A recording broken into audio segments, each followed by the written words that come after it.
What's your editor's name? I have two. There's Mwamba and there's Wema. I met Wema through Christian, and then Mwamba, he was the barman at my local where I was having a beer. Yeah. So I told him one day I'm going to do the podcast, and he was like, "Yo, I'm learning how to edit." Oh, that's so sick. Shout out to you guys. Whoever's editing this one, shout out to you, my bro. Cool. So we're about to get started. Welcome back to another. So before we start, Bez, it's Bez or it's Bez, that's correct, right? Yeah, Bez. Okay, cool. You can say the full name as well, Bez August. Okay, Bez August. Yeah, I know, I'm going to go with Bez August. Right? Cool. Okay, cool. Start. Welcome back, everybody, to another exciting episode of Creative Lens. We are here in Claremont, the southern suburbs, Western Cape Town. Represent. Yeah, you know. I'm your host, Uncle Daisake Malume, and today's guest is nothing short but amazing, nothing but a talented young brew. We met on the onlines, on the socials, a while back, and it's a human whose work I've been following so much, and having him on the show today is nothing short but amazing. Welcome to the episode of Creative Lens, Mr. Bez August. How you doing, my king? I'm alright, man. Thank you so much for having me on. Thank you so much for what you're doing, bro. Oh man, thank you. I appreciate it. We spoke a little bit about it, but thank you for documenting, bro. Thank you for documenting everyone's journey, bro. I know everyone's gonna look back on this and be like, we have to look at it, We have to, king, because we are the architects. What you guys are doing. Yeah, you're the architects of the visual identity. What's crazy is, I always think of us creatives, like if you go back to maybe let's just go back to not the best example, but I guess this is an example I can use. East Coast and West Coast, where there's Tupac and the Biggie camp, West and East. Yeah. So this is why I'm bringing this example is when you heard something from LA, it was very distinct. You could hear what it was. Yeah. When you hear something from New York, you could hear what it was. Yeah. When you hear something from Durban, you can hear what it is. Yeah. When you hear some music from Joburg, that sound, you know what it is. And why this is important is with what you guys are doing, at some point, there'll be people looking at our work saying, the creatives in Cape Town like this kind of aesthetic. Yeah. I mean, think about it. Yeah, that's true. It's true. I would say, especially visually, the directors from Cape Town, we're running the show, I would say. Yeah, man. I think Cape Town, visually, we're up. We're up now, yeah. And I also strongly believe that we have found the formula. I think for the longest time, the city was always a hub for shooting. Cape Town's always been the hub because, in the advertising space, with the length I've been in it, Cape Town has always been the place where everyone goes to shoot. Yeah. It's almost like the mecca of if you shoot in Cape Town. Yeah. It's the Disneyland of locations, bro. Oh, yes. You know what I mean? Like 20 minutes every way, you have a different aesthetic, Oh, wow, man. Speaking of being from everywhere, man, maybe just introduce us, man, to the show, man. Who's Bez August, man? Yeah. Tell us more about you. Maybe let's start from the beginning, man. Your upbringing. Yeah. Where did it all start? I grew up in Pretoria. I grew up in Afrikaans family. Wow. Where creativity wasn't really endorsed. I'm from Pretoria suburbia. Yeah. So it's strictly Afrikaans white people that you engage with, So didn't really have creative outlet when I was a lighty. It was either you become an athlete or you work for your family's company. And that's it, bro. So I went all out into the athletics, Okay, cool. So you were athletics. Everything. Were you when I was a lighty, short distance. What was that? So everything. I did athletics. I did cricket. I did hockey. I did rugby. I tried to do everything really. My father was a big sportsman. Wow. And my grandfather as well. They have provincial colors. In different sports. So you'd have those colors. No. You see now this is where the deal breaker comes in. This is I never got the provincial colors. I think I was good in a lot of things, but not exceptional. You know what I mean? But the one thing that I really was passionate about is football. And football is not it's not a cultural thing. Yeah, I in know, but I hear you. Afrikaans, know Yeah, what I mean? exactly. It's seen, unfortunately, it's very much seen like almost like rugby is like a white sport and football is a black sport. You know what I mean? Like, I mean, which it's just the context of SA also. yeah, it's just so in that context. it's so ridiculous, man. But yeah, that's kind of the environment that I grew up in. Cool. So this is from grade what to what at this stage? This is now from grade 1 to grade 9, I would say. So I was always creative. Okay. It was just never identified, you know. So grade 9, you get into grade 10. Yeah. So from grade 1, so what subjects are you now studying in grade 10? How's that going for you? And are you still like a sports guy? I was a sports guy, but I wasn't like academically like exceptional. I was very interested in history. Like I love history. I was quite a visual person, so I used to like watch a lot of documentaries and stuff like that when I was a kid, which my mom thought was quite weird. I'm not watching cartoons. I'm watching like the history channel. So this is you in grade 10. Yeah. Grade 9, yeah. How's that for you? Are you at this point? Are you itching for that creativeness? How's that going for you? You know, I the one thing that I'm so grateful for to this day is that when my mom decided for us to move to Cape Town, because my world just opened up.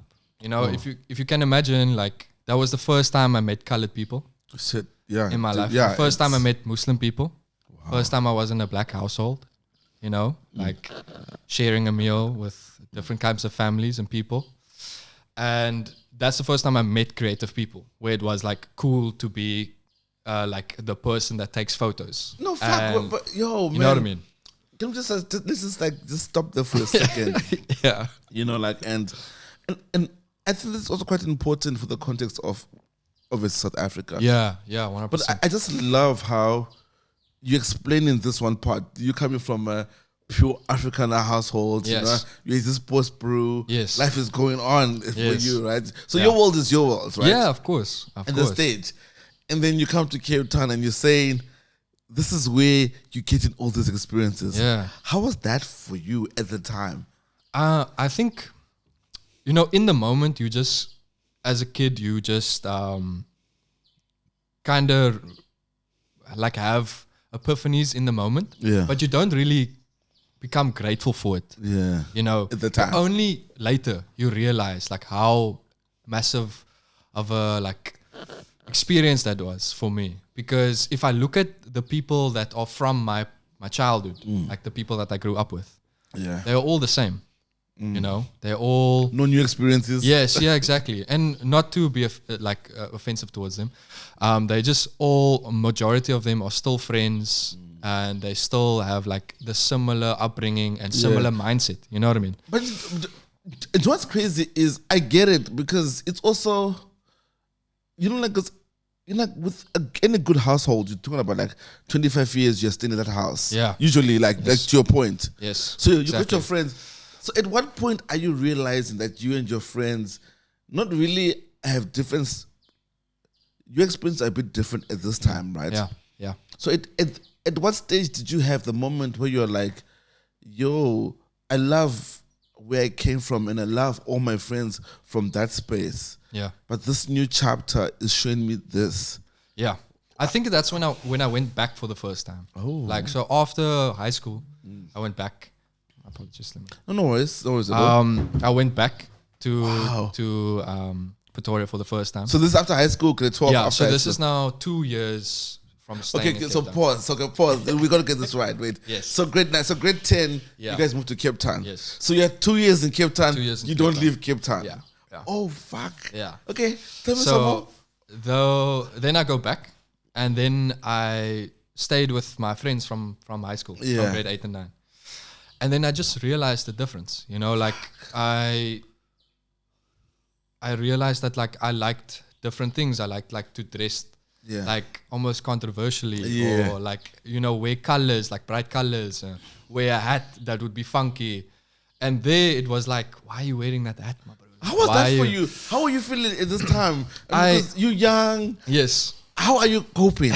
Like, you know, I took it with a grain of salt. I almost like looked at them and I said, like, you guys haven't experienced what I've experienced. You guys don't understand, like, because when you're in Cape Town, I was it's in the school in the CBD, right? Yeah. So we used to bunk, and you would be right there on Kloof Street, Yes, and you would exactly. just meet, like I would meet German people, like European people, like other African people. In you know Cape what I mean? Town is that? Yes, bro. And it's just like the conversations that you would have, and the experiences that you would have, and the things that you would catch on, or the shops even that you go to. Wow. I was like, so everything is eye opening. Well, for me especially, because I didn't have like that from a young age. So that's definitely when I wanted. My friends were, two of my friends were very good photographers. Yeah. In high school, and that's when they really like opened my eye to like wanting to be creative. Yeah. You know. So then after that, when I came back from Pretoria, I went to go study sound. So this is it SAE? At ASC, yeah. Oh, So yeah, it's SAE and ASC. Yes. I have a hilarious story about that. So my mother and I, we went to SAE's opening day. Okay. Right? And we were like, this place is great. We love it. I want to sign up. Yeah. Then when she wanted to do the sign up onto the website, she typed ASC. And then I got signed into ASC. Oh my. So I get there on opening day, right? And like, I'm like, this is not the place, bro. You know? But what I was signed up, bro. So it was for the same like diploma as well. Yes. So I was like, okay, cool, I'm here now. But that was an incredible experience. That was like, I didn't really know what I wanted to do in sound, but I had a big passion for music.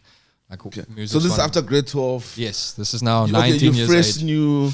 You get into sound. Where's Bez at this time? Oh no. What's dude. going through your mind? No, dude.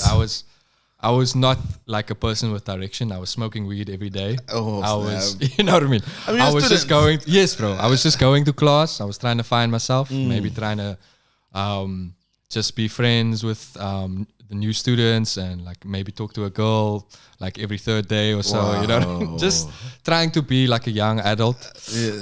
But I didn't have direction in terms of like wanting to be something. That only came after university. It came, like during COVID time. Oh, wow. Okay, so this is your first year. You just before COVID, you just going to class. What's going through your mind at this time? What's happening with you? Yeah. Are you, like you said, okay, fine, you're not focused. Okay, Yes. that's perfect. you own that. But what's going on with you? Are you, at this stage, where's your headspace? Yeah. Where do you think things are going to end So for you? I was trying to decide in sound, in the industry, what I wanted to be. Yeah. So the part of my diploma was to decide if you wanted to be a live tech Okay. or a sound engineer, Yes. or like in a studio, Yeah. or be something in post. Okay. Right. Okay, So okay. we tried a lot of things. I wanted to be like, I got a live tech job where I would set up like stages, and I would carry heavy speakers. Oh, wow. And I would do like 12 hours of work for like 1,000 rand. Like it was hectic work, but it was great as well, because you realize like what hard work is as well. You know, like Okay, so this people how earn. many years in? This is now my second year. Second year. Okay. Yeah. So my second year I did that, and I also had a bartending job at the time. And into my like into your third term of your second year, you have to decide now like what you want to do. Okay. For the third year. So then I decided to do post. So that is like recording ADR, setting up a podcast, like that kind editing, like levels, you know, like cinema, like doing the mixing for all of that type of stuff. So I was like interested in that. And then they had in the third year, they had a course for media composer, which is a DAW for visuals. Okay. And I had like this project where we had to edit a 30-second video. Okay. And it was like visuals of like whales, and we had to mix the sound levels with that. Okay. So this was the first time I was editing something, and then I got like a 90% on that. And so then from there I was like, is it with the neck for editing? Yes, that's when I realized like, okay, I actually really enjoy this. Like I really enjoy editing. And this is me at 21, bro. Okay. You know, 21, like realizing, okay, this is interesting. But then I graduated. I didn't really think too much of it. and then COVID happened. Okay. So COVID happened.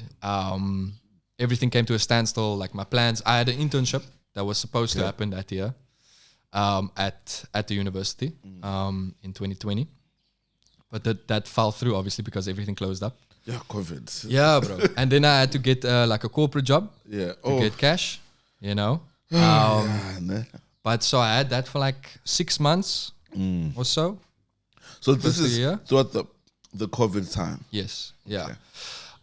And then I just through that difficulty of like getting a corporate job, like having to, do your 10 hours, do your 40 hours a week. Yeah. I realized like this isn't for me. Like I was starting to really struggle in that space. Because it was also a remote job. So I was at home all the time, like just working, and I wasn't connecting with anyone. Like I'm quite a people's person. Like I love working with people and working around people. I didn't realize that at the time. Okay. Obviously now I do. And then my uncle was like the only creative person in our family. He actually moved away from our rigid structure. Yeah. He was the only one that moved to Cape Town. Okay. Where he's my mother's brother. Yes. He worked for like VZ magazine. He was like creative director. He did fashion. He did interior design. Like he was. So basically, did a lot of cool shit. Yes, yeah. Just like anything that is like creative, he was in for. And we used to talk a lot about like films, and I spoke to him about films. And actually, like it was funny because I was talking about like Eat, Pray, Love's composition and soundtrack. Yeah, it's like amazing.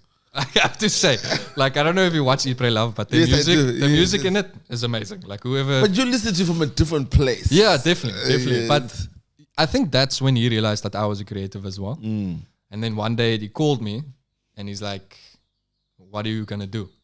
What are you gonna do about it?" And then from that moment, I started shooting stuff on my phone. Like I followed him around. I shot stuff for his brand, for his personal brand. I shot stuff for his work. I shot stuff for galleries. I shot stuff for friends. Like that's when. So this is all through your phone at this time? Yes, this is now 2021. Okay, cool. So you shoot on your phone, and how you editing? On my phone. I'm using CapCut. Like when CapCut just came out. So I'm shooting on my phone. I'm charging people like 150 Rand an edit and like shooting and edit. Right. Which is so surreal to we all start look back there, on. right? You know what I mean? Like just anything, dude. Like anything for my time. I used to walk up and down Bree Street, like all the galleries, and I would go in I would dress well, and I would act as if I'm like shooting something for my personal. Yes. So then I would shoot it, and then I would edit it, and then I would send it to the email, and I would say like, "Yo, I just did this. yeah."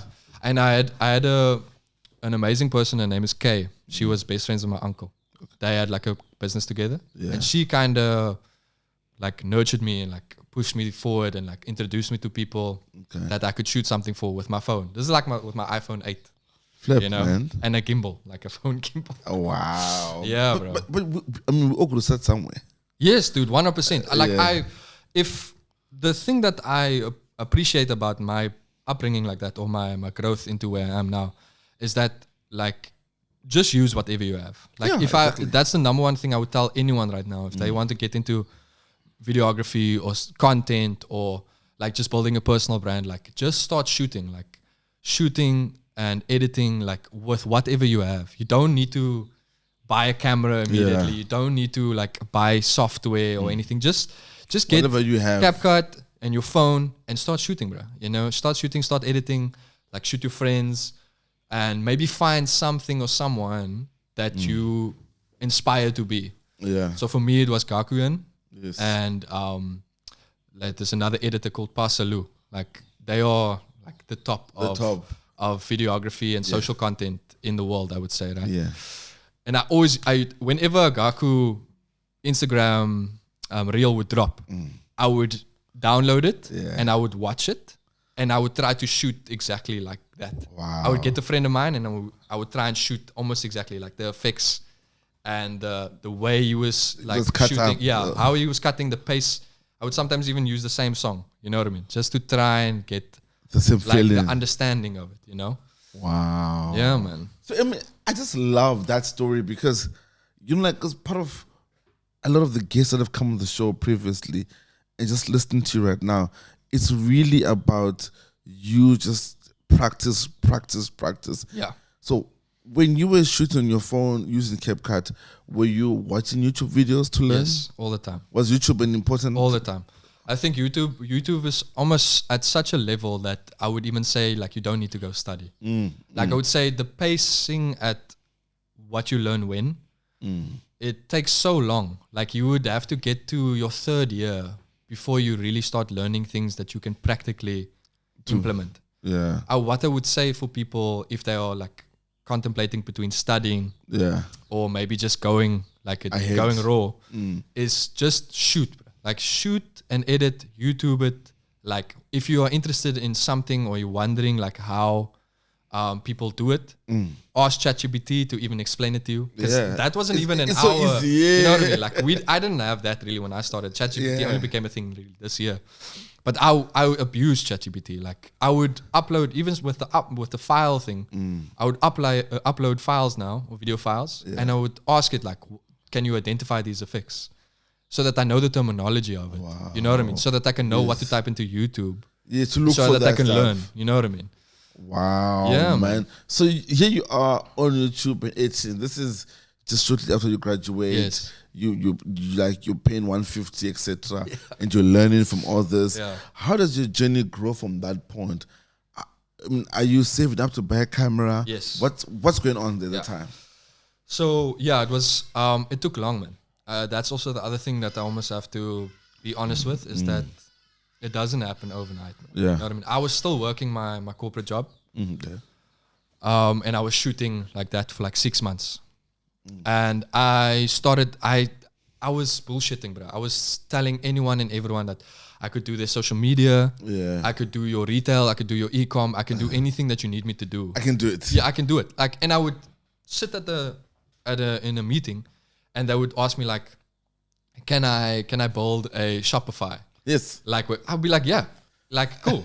And then I would just like YouTube it. I would learn it like, and fortunately because of this amazing person Kay, we got to a point where I was just making enough money to pay my rent. Yeah. And I left my corporate job. Okay. Like I was making from the retainer clients, I was making 6K a month.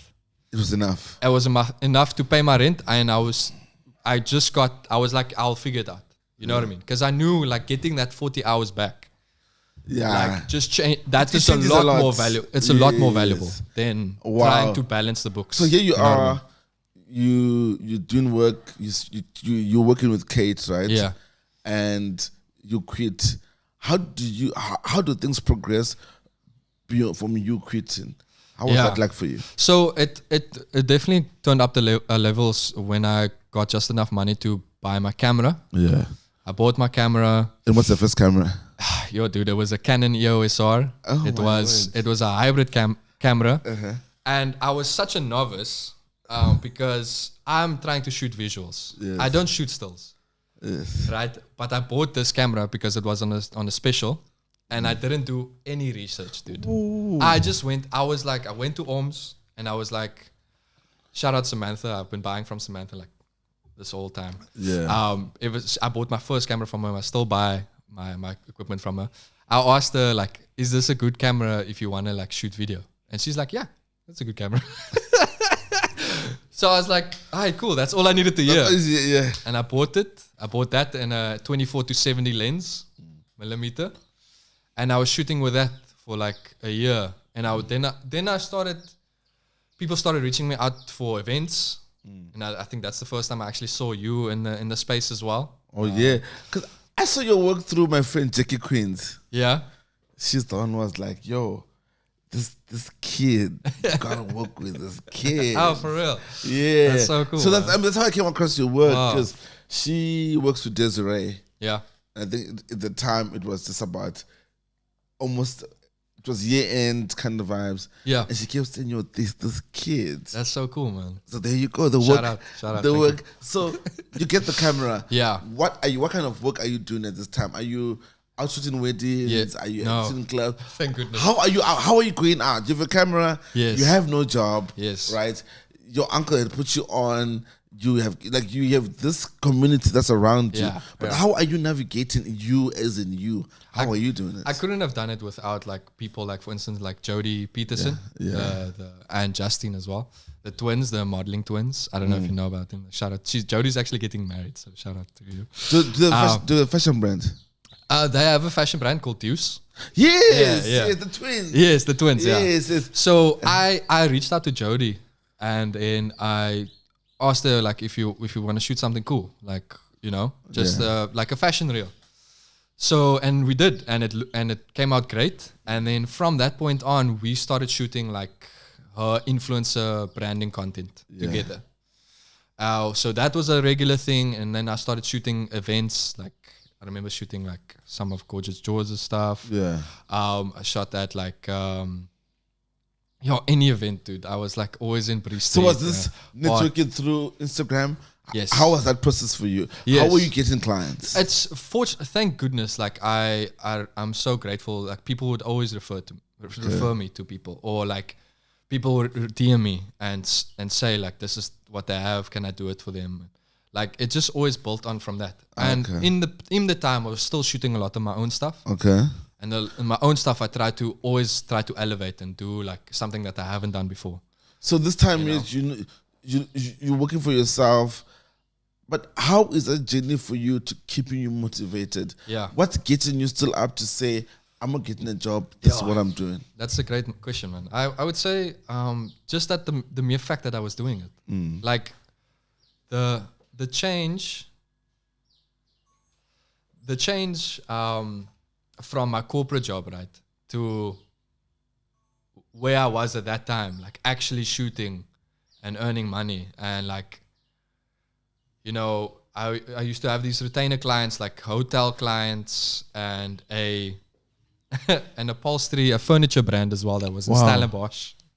And I used to drive through with Kay, like every Wednesday we used to drive through to Stellenbosch, and I would shoot like social media content for them.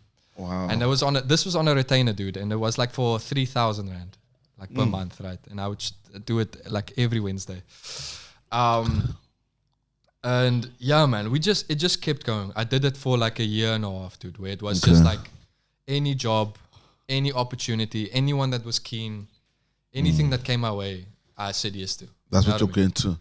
Okay, cool. So at this time, a year is going through, you're shooting all this content. How are you thinking of where do I go from here? Yeah.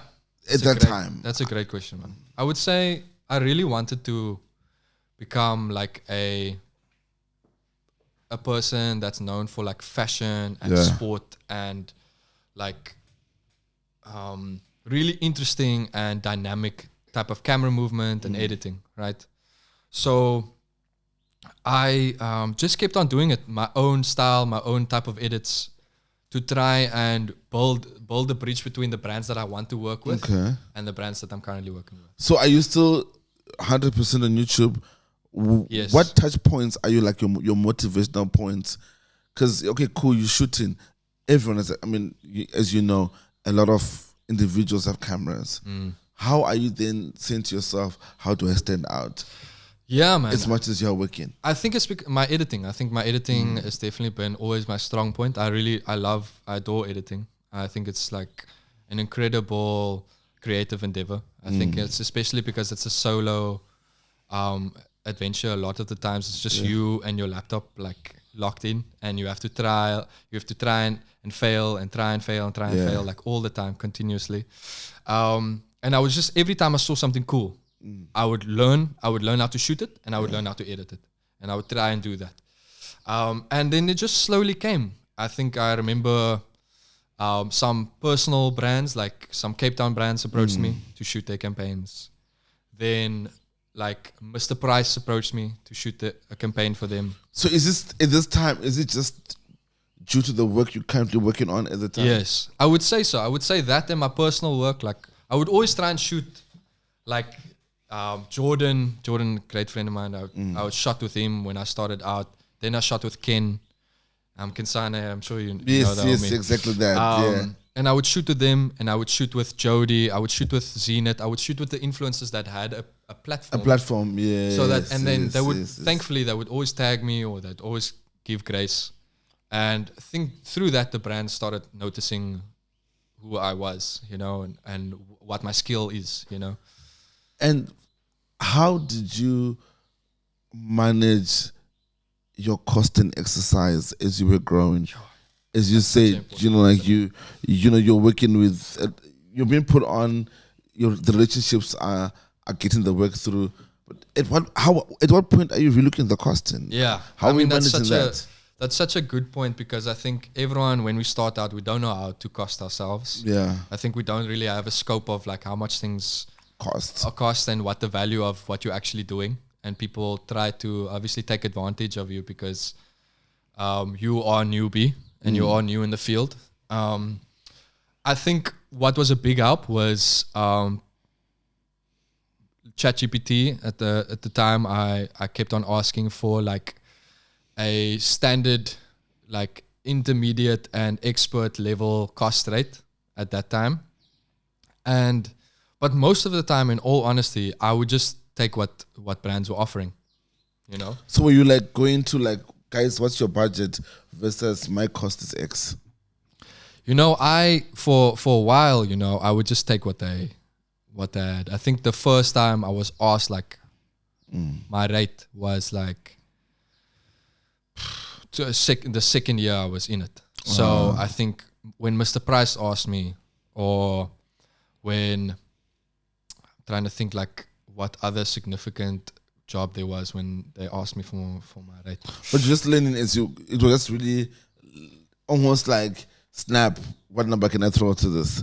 Did you like ask other? You know, I was trying to cover a minimum. Like I was trying. My rent is X. My bills are Y. And my insurance, like especially my gear insurance, I was always just trying to get that paid, and I was always just trying to get enough money to pay my bills at this point. I wasn't trying to be lucrative. I was just trying to shoot and edit and make a living out of it. You know what I mean? I was so happy when I got to pay my rent and my bills. Like sometimes I had no money left after that. You know, after the second, I would sometimes have like a few $1,000 for the month coming up. 1,000 rand, 2,000 rand. But I would be like, okay, cool.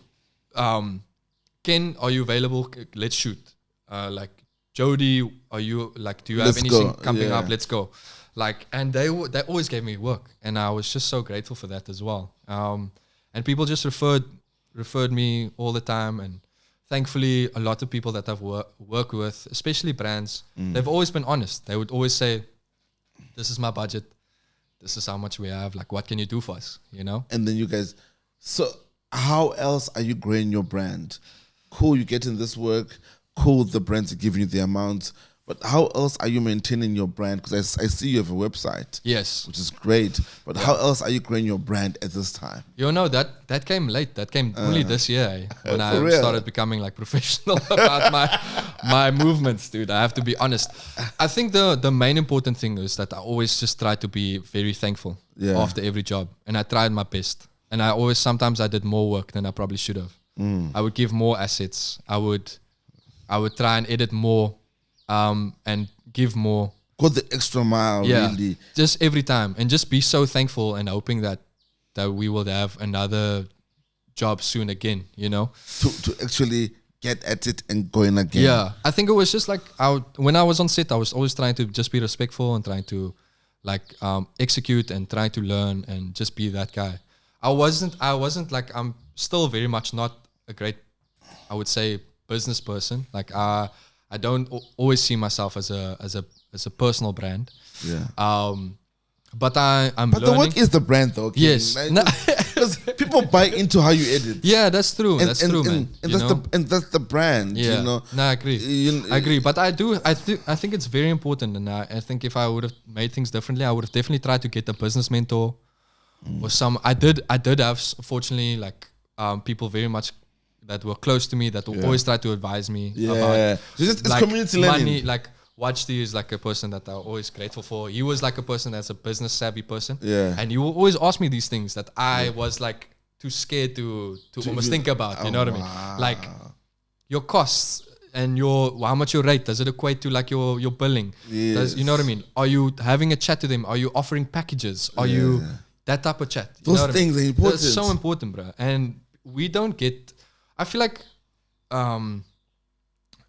us as videographers, photographers, directors, we don't really talk about that side of the world.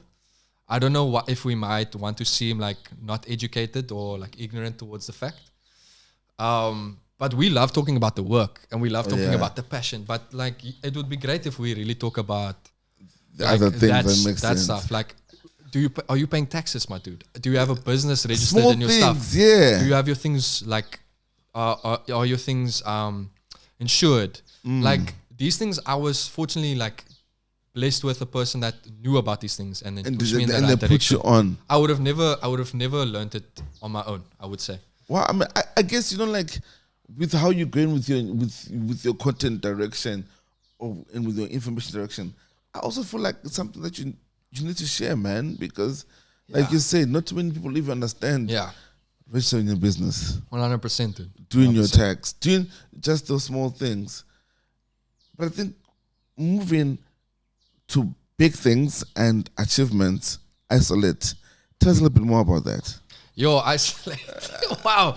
Well, really pulled that out. That's crazy. Isolate was my first short film I did. It was first short film I did with a few friends.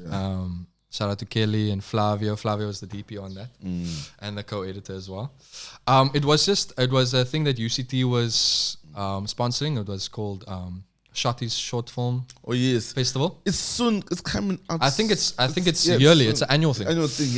It's for people, for young people to like shoot and edit and like deliver a short film that's under 6 minutes or on 6 minutes. Ours was on 6 minutes.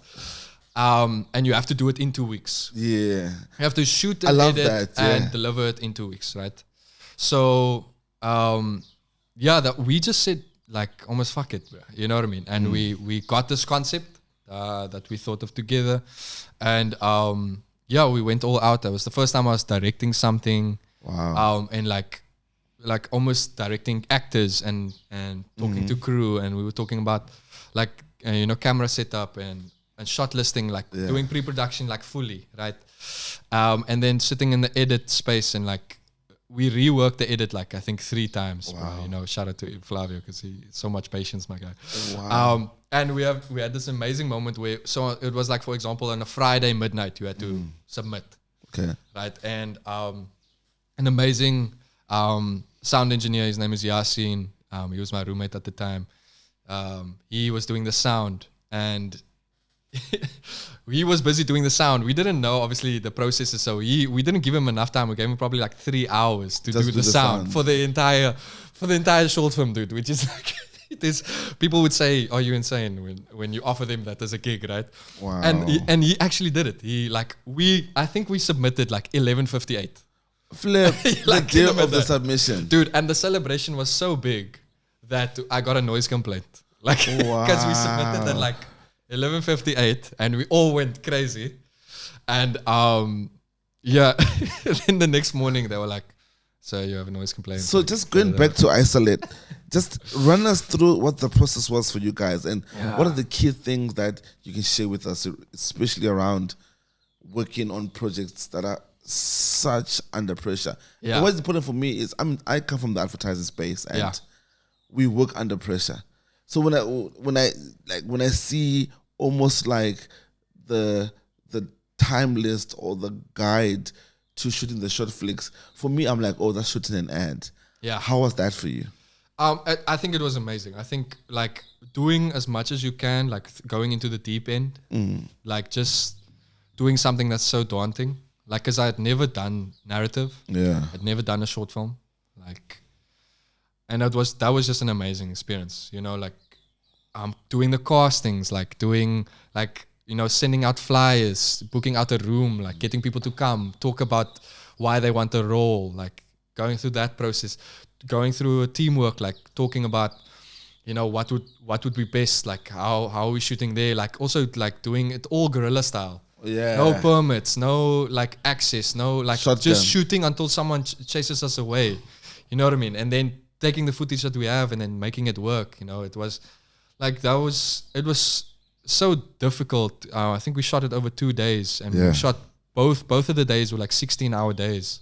Snap. And everyone's doing it for free, dude. You know, and people just doing it for the love of it. And I think doing that when you're young is so important, man, because we can't really do that anymore. No.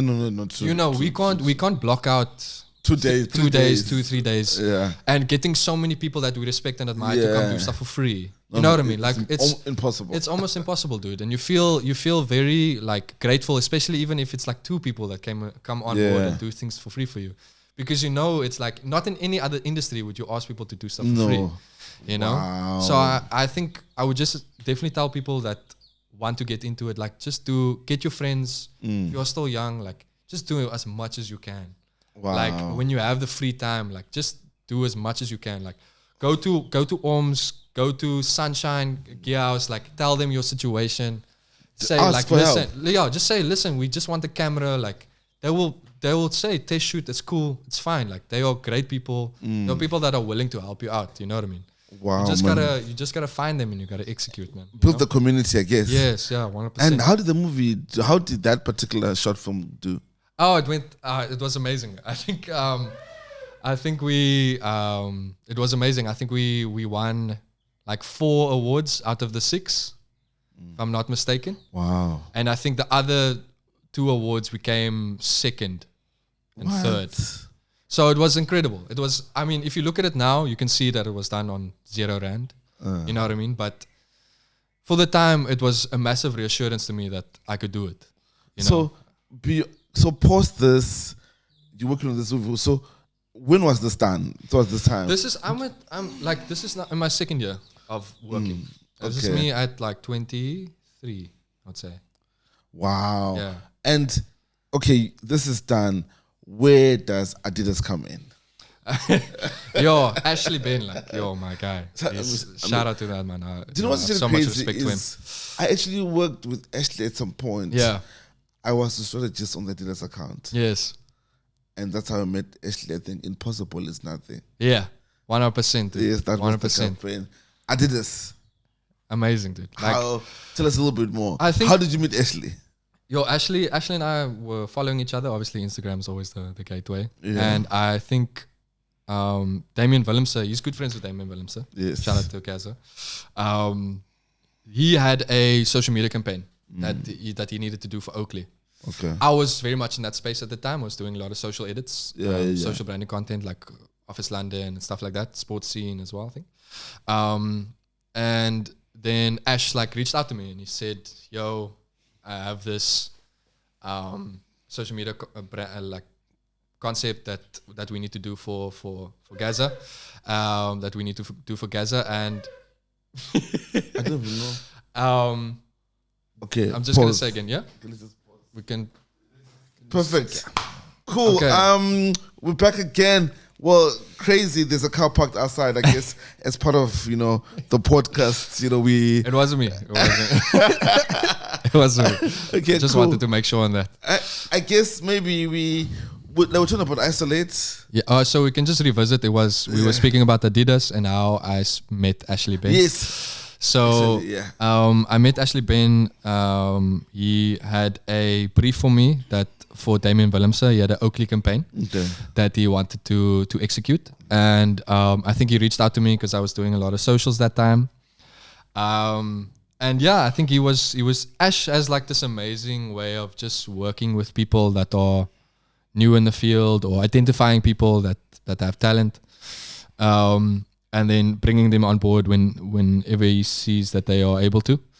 And yeah, so we had a lot of fun. We executed. I think I went all out on this Oakley campaign. I did all my tricks, all my bells and whistles, dude. Like I tried my hardest. And it was a lot of fun. And I think I did my best. And I think Ash could tell that. And I think he then said, like, listen, this is last year. This is like third term of last Definitely year. you killed it because soon after that there's Orlando Pirates. Like, come on, man. Yeah, man. So, I mean, thankfully, so after that, Ash was like, okay, cool, now we'll definitely work again soon. He has some Adidas stuff for me in the new year. So I was like, that's incredible because I didn't actually tell Ash this, but it was in 2024, it was a goal of mine to work with Room Studio, which is his agency. Yeah. And it was also to work on a Adidas campaign. It was like, it was something that I still said in my old apartment. I said to my girlfriend, Larissa, I said, like, this is something that I want. You spoke it to existence. Then Yeah, man. Orlando It was. Pirates. It wasn't. I couldn't believe it, man. Tell us about the campaign. Orlando Pirates. Firstly, like Royd and Fahid are amazing. Shout out to Royd, man. Like, they are incredible. You should definitely get Fahid on. I don't know if Fahid is on yet. No. And I got Royd. And yeah, Royd is incredible. I think I learned so much from him on that. He did the TVC. I did the social content for the campaign. I like the ball. The ball concept where you had the ball on the drill. Oh yeah, so that was amazing. So that was our Spain edit, actually. There's two Orlando Pirates projects that I were a part of. I was part of the one with Royd for the jersey reveal. Yes. And then the amazing one that Ash entrusted me with is him and I went to Spain with Orlando Pirates on pre-season tour. How was that? It was life-changing, man. It was life-changing. Like to be able to travel for work. Like I can't express like how grateful I am. I know, right? You know, it's just incredible. And one of my first passions is football. I love football. Yeah, you did say and I just couldn't believe. Like I really felt so thankful to God and to like the people entrusting me with this opportunity. Can you imagine? You have soccer. You said you like soccer. I love football, bro. And now the fact you just work with Orlando Pirates, dude. It was all very surreal. Like the last few months has been incredible. I mean, even just being a part of, firstly, the first big Orlando Pirates campaign. Yeah. It was a massive campaign, and Royd absolutely killed it. And I learned so much from him on set and working with the players, and like just realizing how much pressure it comes with delivering. You know, like so many people involved. I think there was close to like 80 people on set. Yeah. You know, and you don't realize like how much goes into it. You know what I mean? And just learning from the crew, and everyone was just amazing. Like I remember even like the gaffer JP, he was like, he was a boss, bro. You know, and Chris as well as the producer, like the executive producer on that was incredible. And so what happened was now after that, Ash trusted us now he actually suggested to Adidas for us to go to Spain. Yeah. He thought of this amazing concept because Tyler ICU at the time was making a song for Orlando Pirates, and he was touring in Europe. Yes. So why not? Yeah. So as amazing as Ash is, he brought all of these concepts together: Orlando Pirates, Tyler ICU, the jersey, and he made like a brief. And he said like, "Yo, it was amazing, dude. We were still working on post for the first original, like Orlando Pirates. Yes, yeah. And then he was like, "Yo, do you have a passport?" And then I was like, Yeah, I have a passport. Kids, get your passport. Yeah, dude, sort it out, bro. Like it's a mission, but sort it out, guys. Like just you'll never know. And then I was like, yeah. And then he's like, do you have a criminal record? And I was like, not that I know of, nah. And he's like, okay, cool, because we got this idea to go to Spain. And literally, I think it wasn't even 3 weeks from that moment he messaged me. I was on a plane going to Spain, bro. Oh, the visa situation, so hectic. Like, there was probably 3 times I thought I wasn't going to go because I didn't have the right paperwork. And it was stressful. Like, Ash said, like, it looked like I didn't want to go. Wow. But how much I was not, like, just zoned in on that. But it was all worth it, the patience that everyone showed. When I got there, like, traveling for work, meeting the people like Imani and Alvaro were the producers there. Yeah. And you can imagine, bro, it's just me and Ash and 2 producers, right? Yeah. With this incredible, like, brief. But, I mean, the references, just to give you a perspective, the references that we had to execute was, like, Barcelona kit launch. Yes, like, exactly. We're talking, like, €1 million for production. So to make it look, we have bucks. to, and there's probably 60 people working on that number, right? So it's me and Ash and 2 producers, and then obviously the Orlando Pirates crew and Tyler ICU, he was also incredible on it. And we had 5 days to shoot it. Snap. It was incredible, dude. We were in Marbella. We had to shoot like the heart of Marbella. We had to shoot elements to show off Spain. Yeah. And like to give you a cultural significance of where we are. And to also introduce Thailand in a cool way and the team and bring that all together. It was awesome, man. I think that's cool. Like it was like so cool, man. In fact, even the brand placements, like the producers. Yeah. We shout out to everyone, man. Yeah. Like these are team efforts, man. And no, man, like the work has just been amazing. It's like Thank you bro. You have really been a crazy force in the space, and you've just been doing so much good work, man. Thank you, bro. Thank you. I have another project I want to ask you about, Yes, and I think for it's the most important project of all. Oh, yeah? Who is Nalu? You're right, she is the most important, dude. Yeah, that's so true, man. She's my wonderful girlfriend. She's Man, shout out to that. incredibly talented. She's a musician and artist. Yo, her bars. Yeah, she's sick, eh? She's incredible, dude. Oh my word. Yeah, we've worked together on quite a few things. Yeah. I've shot quite a few visuals for her. And yeah, it's been incredible, dude. And like like I'm so from a good place. I'm like, you have the dream partner, man. Yes. You know what I'm saying? Like, I think for us who do this kind of work, just having someone who can be your muse 24/7. Yes, man. And you can create all this amazing artwork and her bars. Yeah, man, she's incredible. I mean, she's an amazing artist. It's been a privilege working with her. It's also like the dynamics of doing stuff on zero budget. Yeah. Most of the time, it's just her and I. Yes, exactly. Like going, right? you know what I mean? And just we're shooting TikToks, we're shooting brand campaigns, we're shooting like music videos. We did like the one music video we did we were in Constantia Forest, like with 4 of our friends in midnight, bro. Like with a spotlight and my camera and her like styling set dress, like, and we please invite me. I want to come and shoot the BTS, yes, please, next bro. time, man. Yeah, you're here, bro. Yeah, You're part of the family, bro. So why not?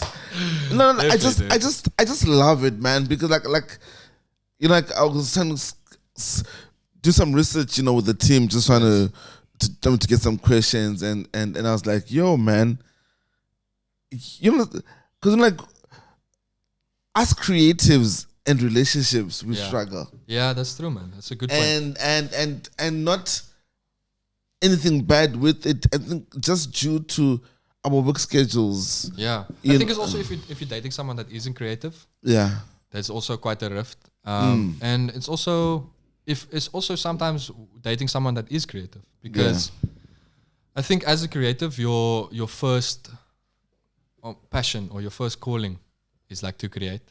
Always. You know what I mean? It's always the thing that drives you. If you're not doing it, you become depressed. All the time. I mean? Yeah, I know exactly that. And it's such a delicate thing to juggle. But if you find like the friends that I have, the partner that I have, the mentors that I have, like everyone is like completely obsessed with creating. And it makes everything feel so much easier. You know what I mean? It's less weight taken off. Yeah, and it's incredible, man. It's incredible to want to be part of people that are the best in the country, going to be the best in the world, you know, and learning from them and working with them and executing and doing stuff for free with them. Like, that's the thing that I almost want to say to people that are starting out still, is that doing things the difficult way and doing things the free way, you will always do it. You'll always need to do it. You will always, your passion projects, the stuff that you are wanting to do for yourself, like you will always need to do it on no budget, with struggle, with people bringing in favors, with your best friends, with people that you want to work with. Like community-driven initiatives. It's all that we have, like creatives, as we only have community, dude. Like it's so real, you know. King, and this is like, you have no idea, man. And it's crazy because man, like, and I said, one of the reasons why this podcast exists, man, it's for us. Yeah, bro, 100%. It's for us to share our stories, this is almost like our LinkedIn. Yeah. Yeah, man, that's true. Man. You know, That's so like true. it's almost like our our LinkedIn, and just in terms of sharing those stories, man. And it's very important to also just listen to you, King. The fact that you're on YouTube, you know, learning, and why this is important is, you know, we have a lot of these youngins, you know, who not everybody wants to go to varsity, dog. Yeah. You know, Yeah, or can afford it. Or can Yeah. Thank you. Or can afford it, or just have the justification as well to be like, I want to think study more photography. afford in Africa, Yeah. especially in Africa, Fully, dude. in Africa, it's more for cost. Oh, but imagine like trying to convince your parents that you want to study editing, bro. Or Can you like imagine? photography, dude. Can like you they're gonna imagine? be like, what? What's that? 60K a year for you Yes. to do that. To carry a Just camera, go, yeah, right? go study and take pictures, dude. Like, Do you see know what I mean? that? And that's why and listening to you, King, like I'm really inspired, man. Like you are very important, King, in the context of what's going on in the city, in the context of the creatives in the city, King. I really want to give you your flowers right now. Thank you. And like I said, I met you through your work. It's just also so surreal. When I was telling Jackie, I was like, business coming. She almost lost her mind. Like, you know, and it's, Shout out. you know, we're behind the scenes people. Our work Yeah. is really behind the scenes. Yeah, behind the camera. No? So just being able to just sit with you and your reference points on YouTube, dog, like that's so important. So I think with that being said, what would you like to leave us with, King? Man, I would just say that my journey and like most people's journey, and I'm sure you can even contest to that, is that I didn't do it alone, bro. Like, you know what I mean? Like, it would be great to try and take all of the credit, but like I would be nothing without people that have given me advice, like along the road, like seeing the potential in me before I saw it. Wow. You know what I mean? Like, and I feel a lot for kids and for young adults that don't have those people that push them, and they almost have to do it themselves. Yeah. But I promise you, if you are just like following your intuition, like wanting to create, you will find people that are like-minded. Yes. And stick with those people, dude. You know what I mean? Like, I think, I just want to thank everyone that's helped me along the way. I'm someone getting emotional now. Oh, man. And I'm just fully grateful, man. I really appreciate that I was able to get to this point in my life where I'm doing what I love, and I'm working with brands that I admire and people that I admire. And I think I'm not special. Like I was just someone that really wanted to do this on a daily basis. And I think anyone that thinks like that and has the same desire can do exactly what I'm doing, and learn all my skills and learn all of my intuition and shoot even better and edit even better. Like, there's so many guys that I look at in our industry, and that are just incredible and doing their own thing and doing it their way. And it's so inspiring, and I just wanted to be a part of it, man. You know what I mean? Yeah. I just wanted to be a part of it. Contribute to that. I just wanted to be part of like Cape Town's movement and the people our age, like being on billboards and creating agencies and being the media production houses and being the creative directors of like massive brands, dude. Correct. It's everyone from our generation that's just coming through, dude. And it's just amazing, man. So thank you to you as well for documenting all of this, man. Thank you. Oh, man. Thank you, King, for the love, man. And man. And again, this is our stories, man. And it's Creative Voices to the World. Bez August in the house, man. Thank you once again for being in the building today. Thank you, Much love for you, and I appreciate you. Young man, keep going. Appreciate you too. And don't forget the one thing: the bird on the tree is not afraid of the branch breaking because it believes in its wings. Never forget your wings. Alhamdulillah, man. Remember, you can fly. So fly high, young king. Thank you, bro. Peace be out. Another episode of Creative Lens. Peace. Buccaneers, that's it. Yes. We out. We out, man. We out. Thank you.